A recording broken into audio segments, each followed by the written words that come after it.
सबैजनालाई नमस्ते। आज चाहिँ हामी बेतेको साग हन्टिङमा हिँड्दैछौँ। घरमा बस्दा झ्याउ लाएर आज चाहिँ यसरी साग टिप्दै हुनुहुन्छ। अहिले एकछिनपछि फेरि भिडियो बनाउँछ है ल। अब साग टिप्न हामी एकदम बिजी।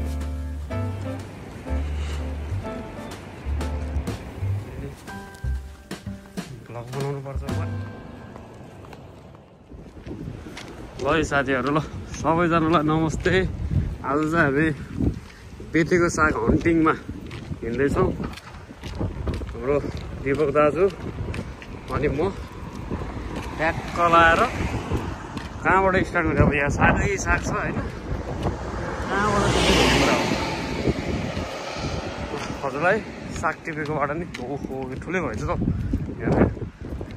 आज चाहिँ घरमा बस्दा झ्याउ लाएर साग टिप्नै हिँडेको। कस्तो खालको साग भन्नुहुन्छ भन्दाखेरि अहिले देखाउँछु म है। टिपेको नि भिडियो हाल्छु म। सर हामी जाँदैछौँ। कति कालो देखेको मान्छे नि यार। लगाइस आज चाहिँ यसरी साग टिप्दै हुनुहुन्छ होइन। हामी चाहिँ सबै यो के को साग हो, बेतेको साग होइन, यो सबै बेतेको साग हो।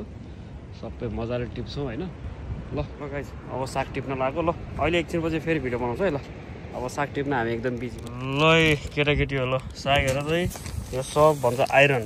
यसबाट आइरन यत्तिकै हाम्रो बडी ठुल्ठुलो भएको हो त सर यसरी भिडियो मात्र बनाएर भ्लग हालिदिनु पऱ्यो कि जेन वकको जस्तो। त्यसको भ्लग नि के भन्छ अरे आवाजै हुँदैन नि। हुँदैन, साउन्ड केही नि बोल्दैन।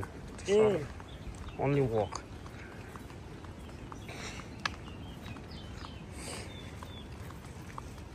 पेसन फ्रुट होइन, यहाँ फल्ने पेसन फ्रुटको त्यो हो।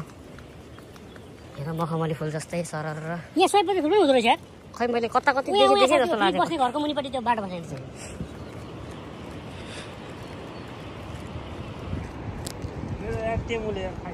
पैसा खाइदियो है।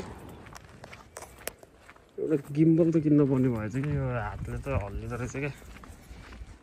जाने बेला एउटा झन् नेपाल गएपछि त पुरै भ्लग आउँछ नि त मेरो त। अब त पुरै सर यस्तो दामी ठाउँ छ नि के अरे। हामीले खिच्न नजानेर मात्र हो। यहाँ भ्लगर हुने भएको भए यहाँ कति भ्लग बनाइसक्थ्यो।